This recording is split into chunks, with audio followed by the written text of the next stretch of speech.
bersyukur bagi Tuhan Yesus Kristus yang bertahta di dalam kerajaan surga. Di dalam kekuatan Roh Kudus Engkau ada di tengah-tengah kami. Engkau yang layak ditinggikan, diagungkan.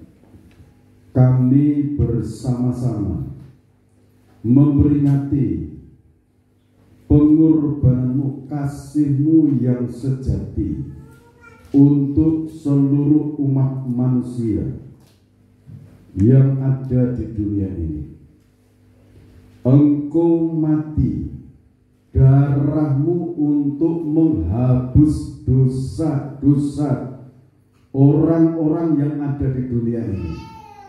Dan saat ini hamba-Mu Engkau urapi dengan dua bagian Roh Kudus-Mu. Bubuhkan lidah hikmat, lidah kuasa, lidah urapan yang kuat dari tahta Allah mengalir, melimpah dalam kehidupan hamba-Mu, melimpah untuk seluruh kekasih-kekasih-Mu, melimpah untuk seluruh bangsa dan rakyat Indonesia. Indonesia sangat diperhatikan Tuhan.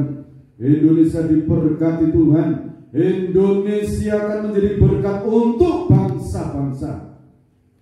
Saat pagi hari ini ialah kekuatan kuasa hadirat-Mu Tuhan, menguasai setiap pribadi, anak-anak-Mu, kekasih-kekasih jiwa-Mu, yang Kau tebus, yang Kau bebaskan, yang Kau hapus dosa-dosanya.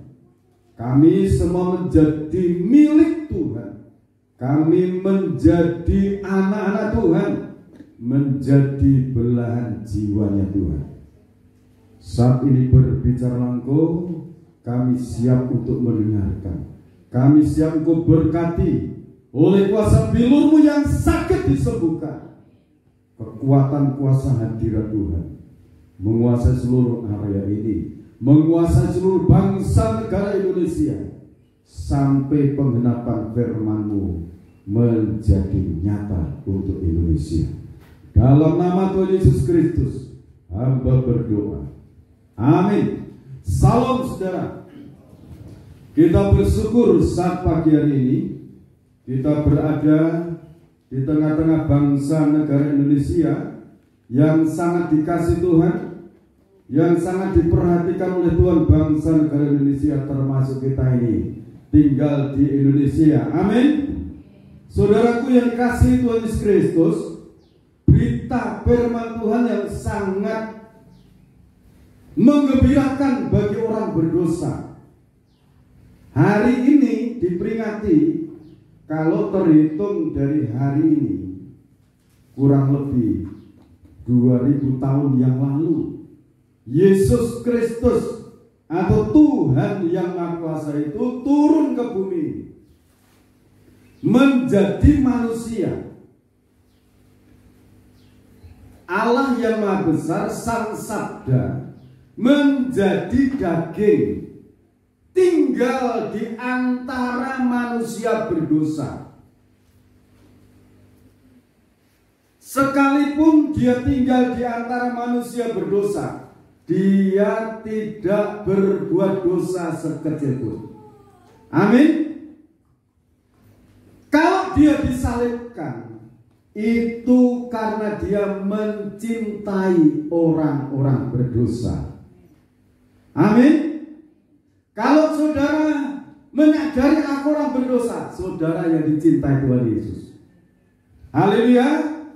Kita akan membaca Yohanes pasal 1 ayat 29. Yohanes pasal 1 ayat 29. Pada keesokan harinya, Yohanes melihat Yesus datang kepadanya dan ia berkata, "Lihatlah anak domba Allah yang menghapus dosa dunia." Terima kasih. Tema yang saya sampaikan, kuasa darah Yesus Kristus menghapus dosa dunia, atau menghapus dosa-dosa umat manusia. Saudara percaya dosa-dosamu dihapus? Mengapa Nabi Yohanes ini, bukan Yohanes Rasul, Yohanes Pembaptis, dia mengatakan saat melihat Yesus itu, lihatlah dia, anak domba Allah yang menghapus dosa dunia. Mengapa dia disebut sebagai anak domba Allah? Artinya dia itu turun ke dunia untuk menggantikan anak domba Paskah. Bangsa Israel itu diperbudak di Mesir selama 400 tahun. Untuk membebaskan bangsa Israel dari perbudakan di Mesir itu, Tuhan menurunkan tulah untuk menyadarkan Fir'aun saat itu. 10 tulah yang terakhir secara khusus itu anak-anak sulung mati semuanya. Tetapi sebelum tulah itu turun, Tuhan berbicara kepada Musa, Musa, persiapkanlah anak domba Paskah, potong dia, dan darahnya dioleskan di atas jenang pintu dan kanan kiri pintu di rumahnya orang Israel.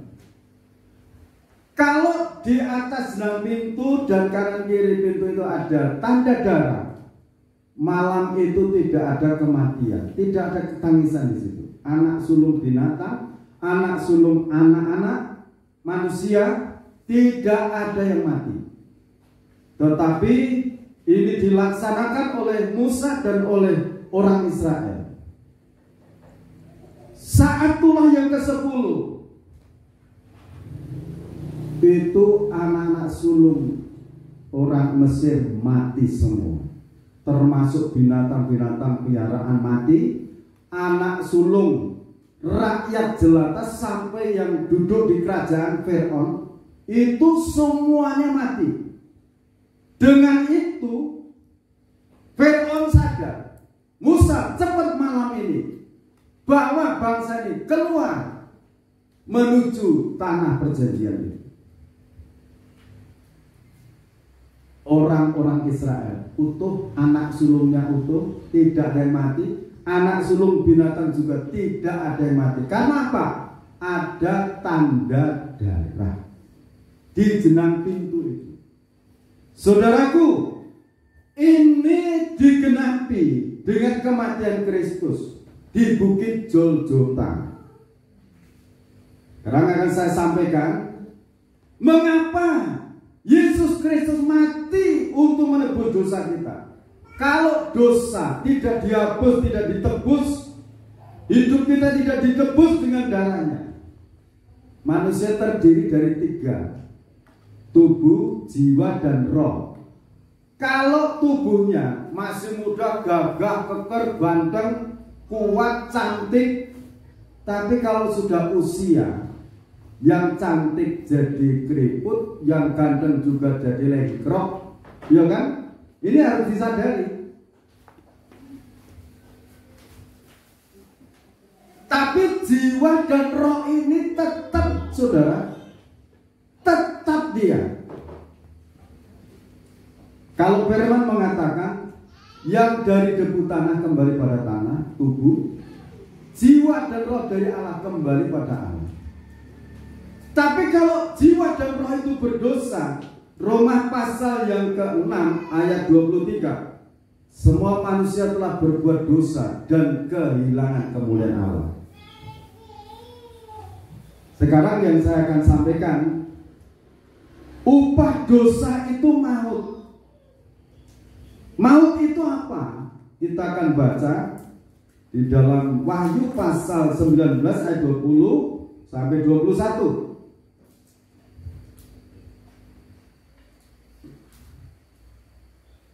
Wahyu pasal 19 ayat 20 sampai 21.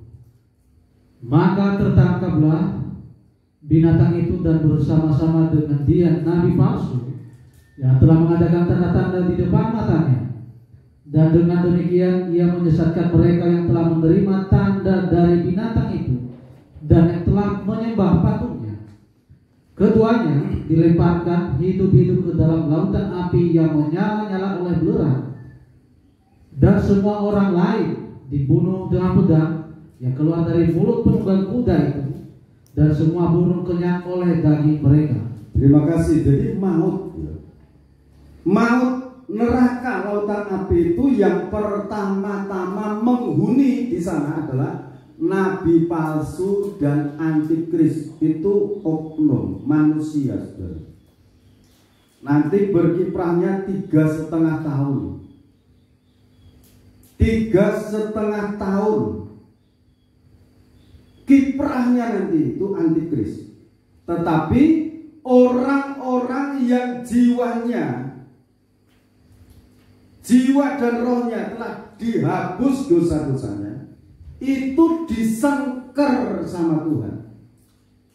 Kalau Wahyu pasal 12 ayat 6, telah disediakan suatu tempat di sana 1260 hari. Disengker, dilindungi. Sementara orang-orang tidak menghargai korban Kristus, orang-orang menolak korban Kristus, saat itu menjadi ajang pelampiasan hawa nafsu antikris dan nabi palsu. Tapi itu nanti di saat Kristus datang yang kedua kali, nabi palsu dan antikris ditangkap, dimasukkan di neraka pertama kali. Itu tempatnya di sana. Sekarang yang kedua, bacaan yang kedua, Wahyu pasal 20 ayat 11 sampai 15. Ini kita perhatikan. Hukuman yang terakhir. Lalu aku melihat suatu tahta putih yang besar dan Dia yang duduk di atasnya. Dari hadapannya lenyaplah bumi dan langit, dan tidak ditemukan lagi tempatnya. Jadi nanti langit bumi ini tidak ada lagi. Yang ada aras putih, tahta Allah. Dia Allah yang duduk di atas tahta itu. Terus, dan aku melihat orang-orang mati, besar dan kecil, berdiri di depan tahta itu. Lalu dibuka semua kitab, dan dibuka juga sebuah kitab lain, yaitu kitab kehidupan. Dan orang-orang mati dihakimi menurut perbuatan mereka, berdasarkan apa yang ada tertulis di dalam kitab-kitab itu. Maka laut menyerahkan orang-orang mati yang ada di dalamnya, dan maut dan kerajaan maut menyerahkan orang-orang mati yang ada di dalamnya, dan mereka dihakimi masing-masing menurut perbuatannya. Lalu maut dan kerajaan maut itu dilemparkanlah ke dalam lautan api. Itulah kematian yang kedua, lautan api.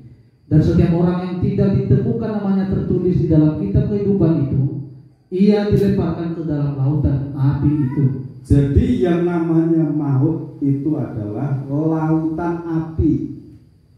Lautan api itu bahasa kerennya disebut tiap hari itu neraka.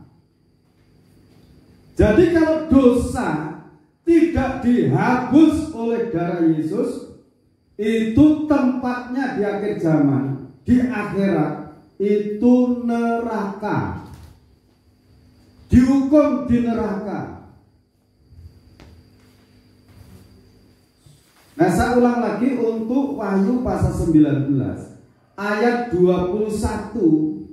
Di sana dikatakan semua orang lain dibunuh dengan pedang yang keluar dari penunggang kuda putih. Itu dibunuh dengan kuasa firman yang keluar dari mulutnya Tuhan sendiri. Itu di dalam Wahyu pasal 19 tadi.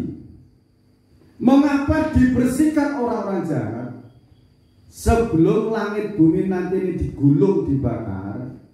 Kita masih hidup di sana, di bumi ini 1000 tahun damai.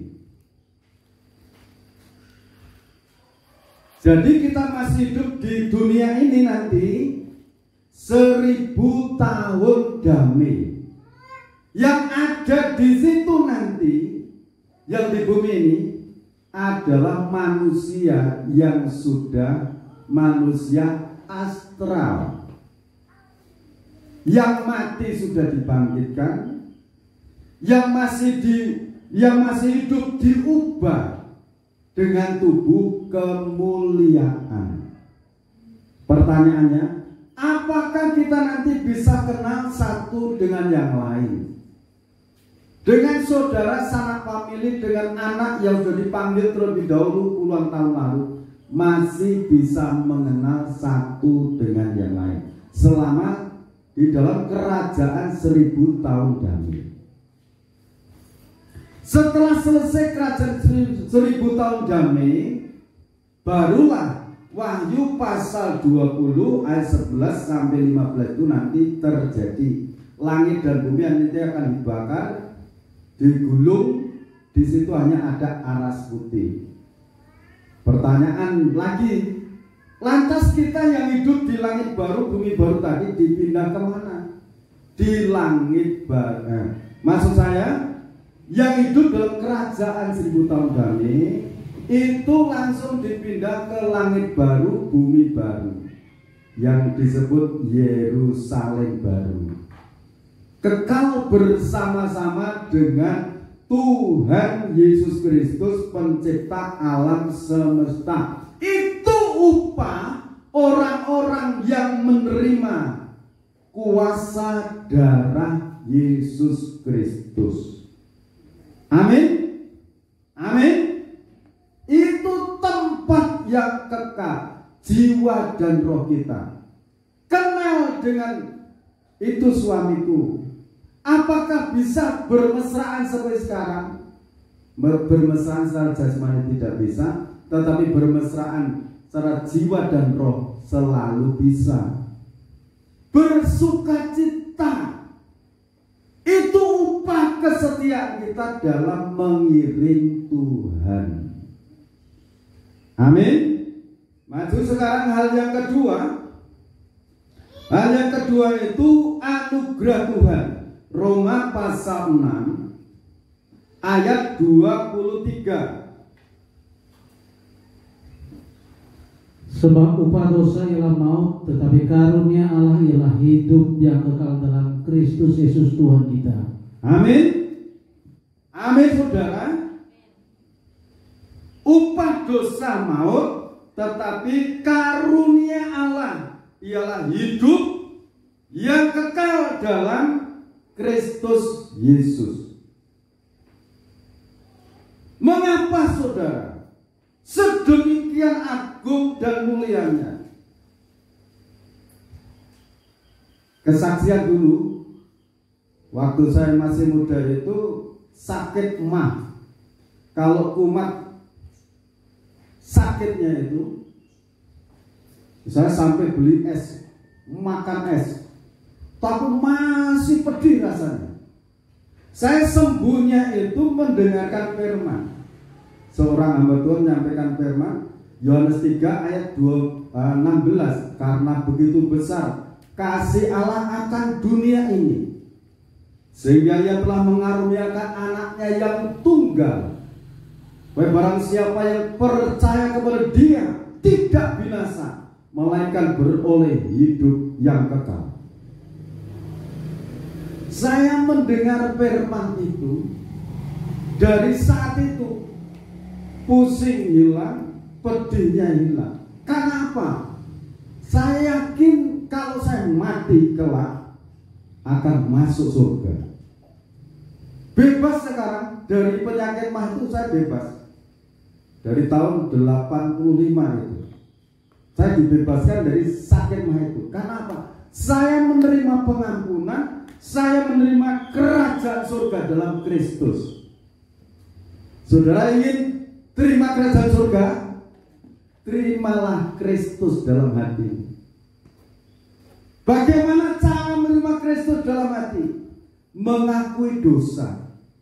Tuhan Yesus, ampuni dosa. Aku menerima Engkau sebagai Tuhan dan Juru Selamat. Masuklah Engkau dalam hatiku. Nah, kalau sudah demikian, kita akan membaca sekarang. Dia disiksa, dia didera. Kalau orang tidak mengerti gambar ada dimahkotai duri, ada ditusuk dengan tombak, ada yang bilur-bilur. Orang itu mengatakan itu akibat dosanya.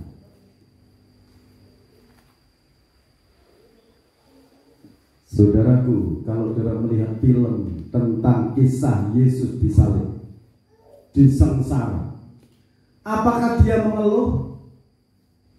Di saat dia ditampar, apakah dia mengeluh? Apakah dia membalas?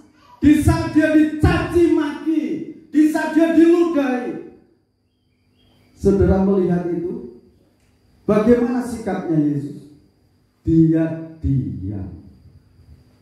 Dia tidak membuka mulutnya, sepatah kata pun tidak membuka. Mengapa, saudara? Dia mencintai yang memukul itu. Dia mencintai yang meludahi itu. Dia mencintai yang memahkotai duri itu. Sekarang saya mau tanya saudara, kalau saudara bopong anak kecil, lantas muka saudara dikeraut sampai kadang-kadang pedih karena kukunya belum dipotongi sama ibunya, apakah saudara terus mencampakkan anak itu? Apakah saudara terus balas, muntir, bibirnya dipuntir? Tidak. Kenapa? Saudara mencintai anakmu, cucumu itu. Yesus lebih daripada itu. Yesaya pasal 53 ayat yang keempat. Kita baca lagi di sana. Tetapi sesungguhnya penyakit kitalah yang ditanggungnya, dan kesengsaraan kita yang dipikulnya. Padahal kita mengira dia kena tulah, dipukul dan ditindas Allah. Ini saudara, sesungguhnya penyakit kitalah yang ditanggungnya. Ditanggung, di saat dia ditinju, dipukul, dicambuk, sakit. Yesus tidak dendam dengan yang mencambuk. Yesus tidak dendam dengan orang yang memukul dia. Kenapa? Aku mencintaimu.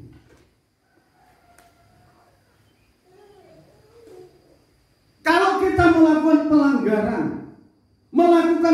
pelanggaran berbuat dosa, melanggar firman. Ini saya melanggar firman tidak dihukum. Mengapa? Yesus mencintai saudara, menunggu saudara sadar datang kepada dia, minta ampun. Penyakit kita yang ditanggungnya, kesengsaraan kita yang dipikulnya, sengsara.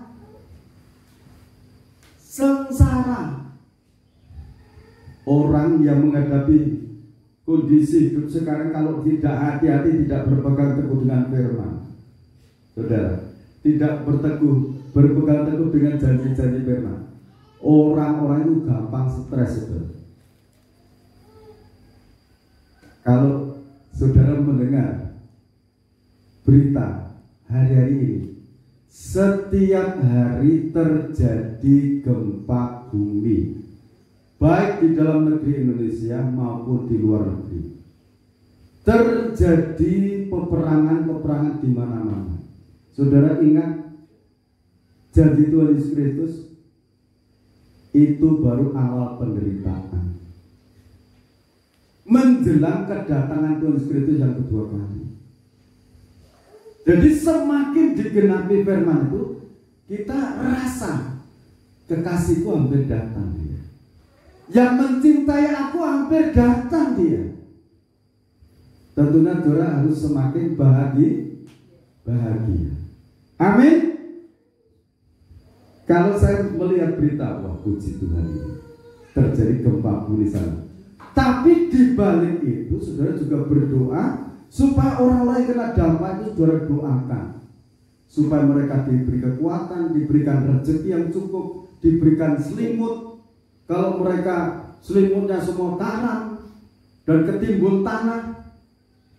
Dan kalau suatu saat saudara dipercaya harta, mendengar di sana ada musibah, saudara perlu persiapkan armada, saudara beli selimut yang banyak, berikan bahan-bahan makanan yang instan untuk dibagikan pada mereka.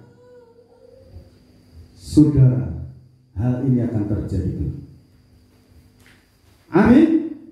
Saudara akan diberikan kepercayaan ini. Ini sedikit hal ini saya sampaikan. Jadi hari-hari ini, bahkan hari ini sudah ada gempa. Peperangan belum selesai, negara besar-besar itu. Kekasih kita hampir datang, saudara. Amin. Luar biasa. Kita sambut dia.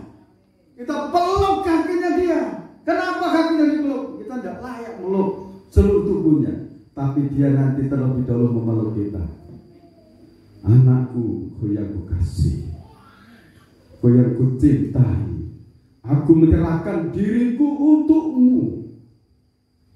Saudaraku, kita baca Matius pasal 27 ayat yang ke-45, 46 sampai 51, 51. Silakan. Yesus mati. Mulai dari jam 12 kegelapan meliputi seluruh daerah itu sampai jam 3. Kira-kira jam 3 berserulah Yesus dengan suara nyaring, Eli, Eli, lama sabachthani, artinya, Allahku, Allahku, mengapa kau meninggalkan aku? Mendengar itu, beberapa orang yang berdiri di situ berkata, ia memanggil Elia. Dan segeralah datang seorang dari mereka yang mengambil bunga karang, mencelupkannya ke dalam anggur asam, lalu mencucukkannya pada sebatang buluh dan memberi Yesus minum. Tetapi orang-orang lain berkata, jangan, baiklah kita lihat apakah Elia datang untuk menyelamatkan dia. Yesus berseru pula dengan suara nyaring, lalu menyerahkan nyawanya. Dan lihatlah, tabir bait suci terbelah dua dari atas sampai ke bawah, dan terjadilah gempa bumi, dan bukit-bukit batu terbelah. Terima kasih. Saudaraku yang dikasihi Tuhan Yesus Kristus, mengapa dia katakan Allahku, Allahku, engkau meninggalkan aku? Ada yang mencela sedemikian. Kalau dia Allah, mengapa dia ditinggalkan oleh pribadi Allah?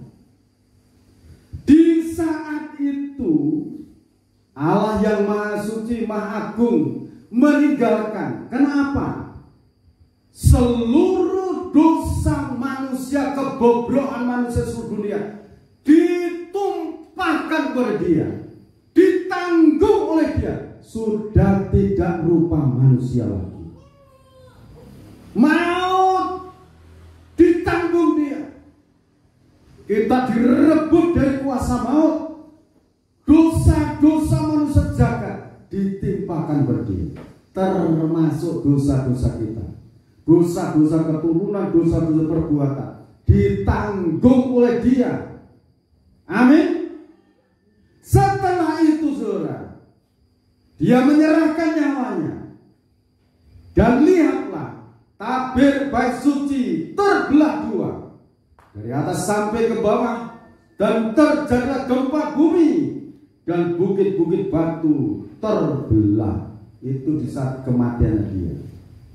Di saat kematian Kristus, tabir bait suci terbelah dari atas sampai bawah.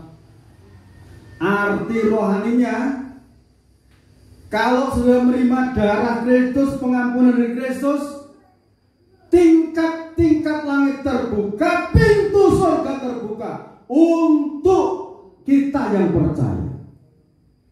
Dari atas sampai bawah, berkat rohani dan jasmani dibukakan.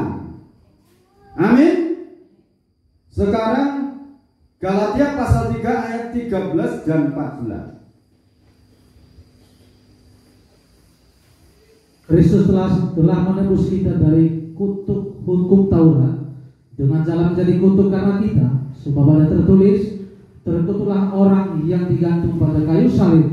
Yesus Kristus telah membuat ini supaya di dalam dia berkat Abraham sampai kepada bangsa-bangsa lain, sehingga oleh iman kita menerima roh yang telah dijanjikan itu. Dia tidak berdosa. Dia nanggung dosa manusia, penderitaan manusia, yang menerima berkat Abraham secara jasmani, berkat Abraham secara rohani, kuasa darah Yesus Kristus itu menjadi hidup. Kalau kita percaya korban Kristus, roh, ini ya, ayat 14 saya baca.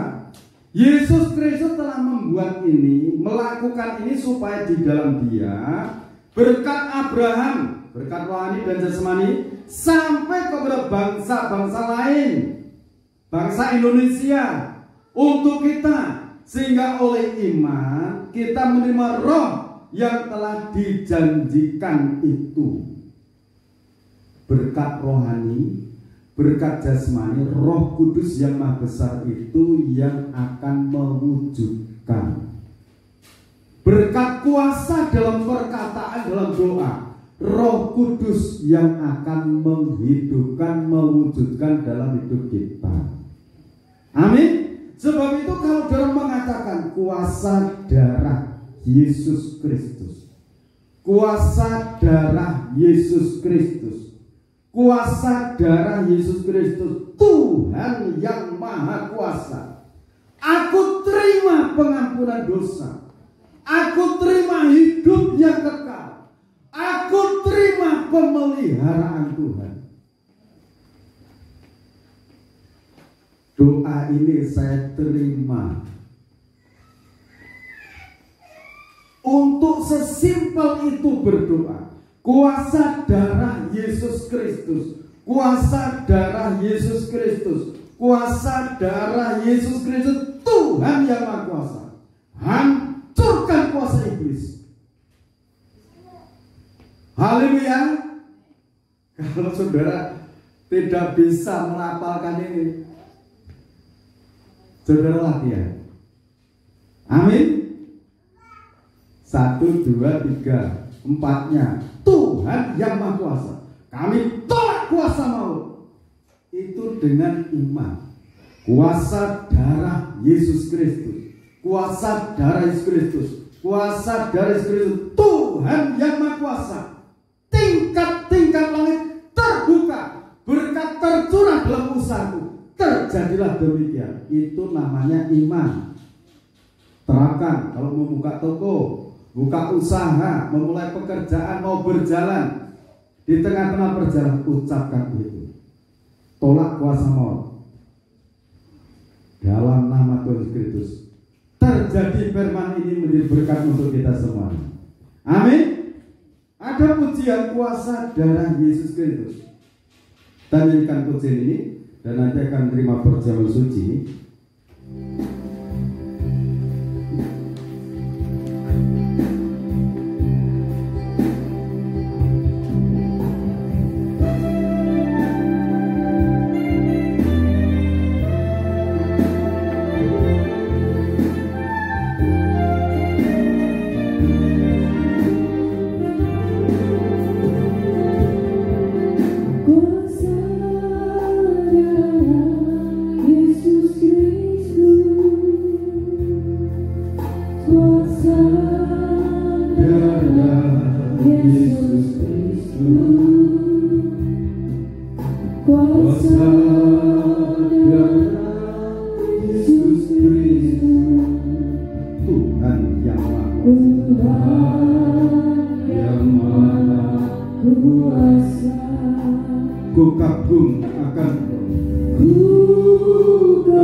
Lepaskanlah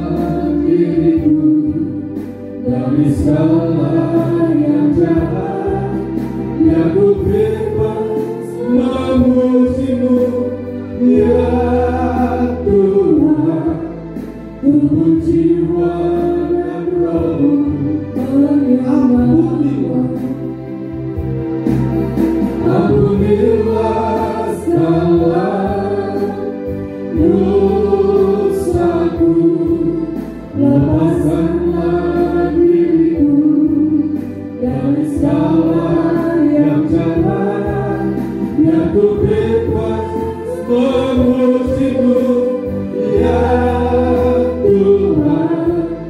Tubuh, jiwa, dan rohku menyembah. Dari apa?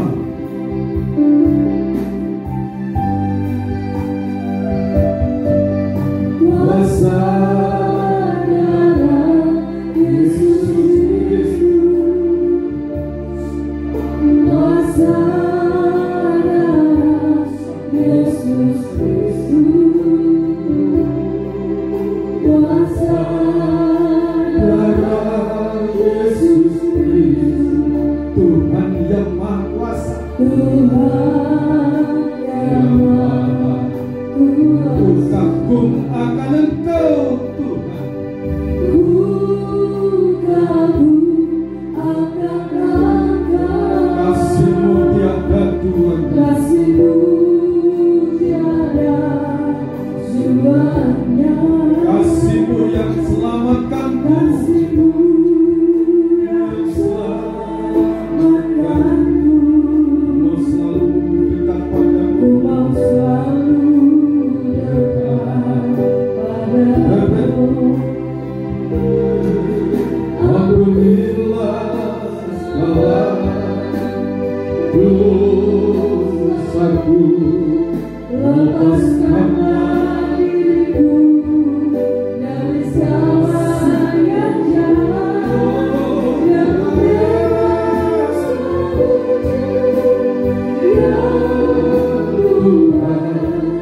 Tubuh, jiwa, dan rohku, ampunilah segala dosaku, ampunilah segala dosaku, lepaskanlah diriku dari segala yang jahat, biar ku bebas memujimu, ya Tuhan.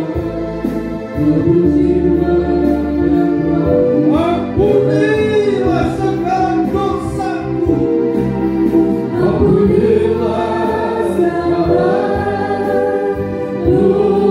dosaku, lepaskanlah diriku dari segala yang jahat, biar ku bebas memujimu, ya Tuhan.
Engkau Allah yang maha suci, yang maha agung, yang maha sempurna.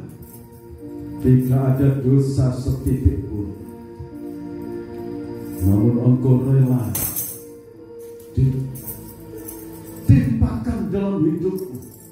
Di saat Engkau menjadi manusia, keburukan, dosa-dosa, kebobrokan manusia, sakit, penyakit, kesesakan, kesengsaraan manusia, Kau tangguh. Saat memperingati Jumat Agung, pengorbananmu kurang lebih 2000 tahun yang lalu, kami terima pengampunan dosa, kami terima pembebasan dari Tuhan, kami terima hidup yang kekal, kami terima berkat-berkat rohani dan jasmani, kami terima Kau telah membukakan tingkat-tingkat langit, kami terima Engkau telah membukakan pintu surga bagi kami, Engkau telah membuka pintu-pintu rezeki. Dalam nama Tuhan Yesus Kristus, Engkau telah mempersatukan keluarga kami. Dalam nama Tuhan Yesus Kristus, Engkau telah mempersatukan organisme tubuh Kristus yang esa, akan segera terwujud, terbentuk sebelum kedatangan yang kedua kali. Di dalam nama Tuhan Yesus Kristus, setiap pribadi menerima berkat-berkat yang agung dan besar ini. Kami yang berkumpul ini, kami bersama rakyat Indonesia yang Kau rancang sejak purbakala untuk Indonesia diberkati dan menjadi berkat untuk bangsa-bangsa. Tuhan, kami yakin firman-Mu akan Kau genapi, Tuhan, untuk bangsa Indonesia. Rakyat Indonesia ini telah Kau rancang sejak purbakala, seperti Kau memilih kami sejak dari kandungan ibundaku. Tuhan, terima kasih. Kami bersyukur tinggal di Indonesia ini. Karena apapun yang terjadi itu semua penggenapan firman. Dan orang-orang yang menerima penghapusan dosa dari Tuhan. Apapun yang terjadi di bumi ini, kekasih-kekasih-Mu tetap terpelihara, terjaga, terpelihara tubuh, jiwa, dan rohnya. Usaha mereka diberkati Tuhan. Anak-anak sekolah dari TK, SD, SMP, SMA yang di perguruan tinggi, Tuhan memberkati mereka. Kami percaya Engkau sangat memperhatikan kami. Kami percaya Engkau sangat memperhatikan Indonesia dan orang-orang yang akan Kau pakai sedang Kau persiapkan saat ini. Baik hamba-hamba-Mu, kekasih-kekasih-Mu, baik orang-orang yang Kau pilih yang duduk dalam pemerintahan, Engkau juga sudah mempersiapkan. Saatnya muncul, saatnya ditabis, mereka akan Engkau munculkan, dan kami akan kerjasama dengan mereka.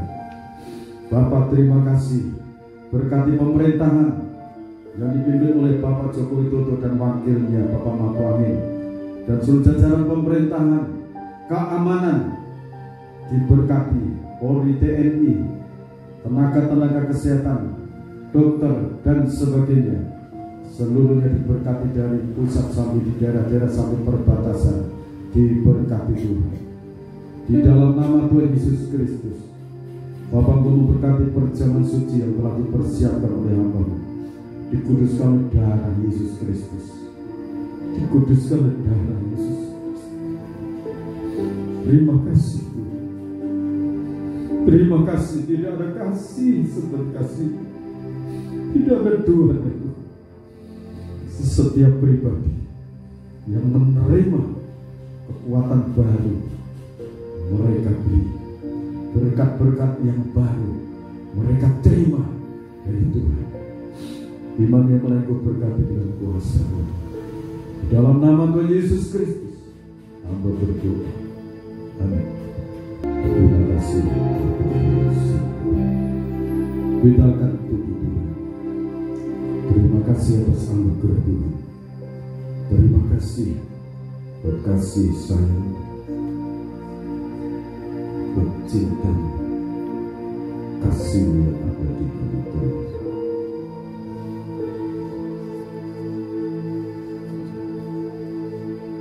Terima kasih. Dengarkan firman, dan ketika mereka sedang makan, Yesus mengambil roti, mengucap berkat, memecah-mecahkannya, lalu memberikannya pada murid-muridnya dan berkata, ambillah, makanlah, inilah tubuhku. Dalam nama Tuhan Yesus Kristus.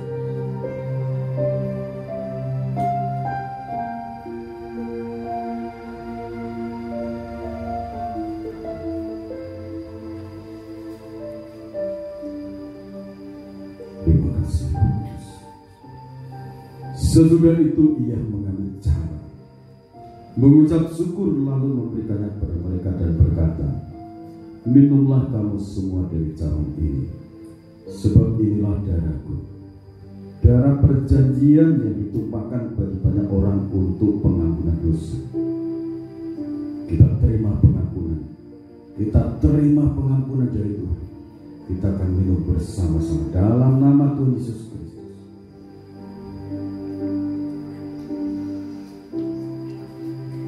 Terima kasih Bapak, anugerah pengampunan, anugerah hidup kekal, anugerah pemeliharaan Tuhan kami terima. Berkat rohani maupun berkat jasmani kami terima. Kami serahkan seluruh persembahan kami di hadapan Tuhan, baik 1/10 milik Tuhan, persembahan dosa, persembahan sukarela, persembahan ucapan syukur, kami tunjukkan kepada-Mu. Seperti firman, Engkau membuka tingkap-tingkap langit, mencurahkan berkat sampai berkelimpahan dalam hidup kami. Dalam nama Tuhan Yesus Kristus, segala kuasa maut telah dihancurkan oleh kuasa darah Yesus Kristus. Tingkap-tingkap langit terbuka, pintu-pintu rezeki terbuka, timur, barat, utara, selatan dibukakan. Dalam nama Tuhan Yesus Kristus, Engkau yang membuat berhasil dalam hidup anak-Mu. Di dalam nama Tuhan Yesus Kristus, Bapak Ibu, saudara-saudaraku, kekasih-kekasihnya Tuhan, sekarang terimalah berkat anugerah, damai dan sejahtera dari Allah Bapa, Sang Putra dan Roh Kudus turun dalam kehidupan kita. Sekarang sampai Tuhan datang yang kedua kali, tetaplah dalam naungan kasih dan rahmat-Nya. Di dalam nama Tuhan Yesus Kristus, aku terima berkat-berkat ini. Yang percaya katakan amin. Tuhan Yesus memberkati kita semua.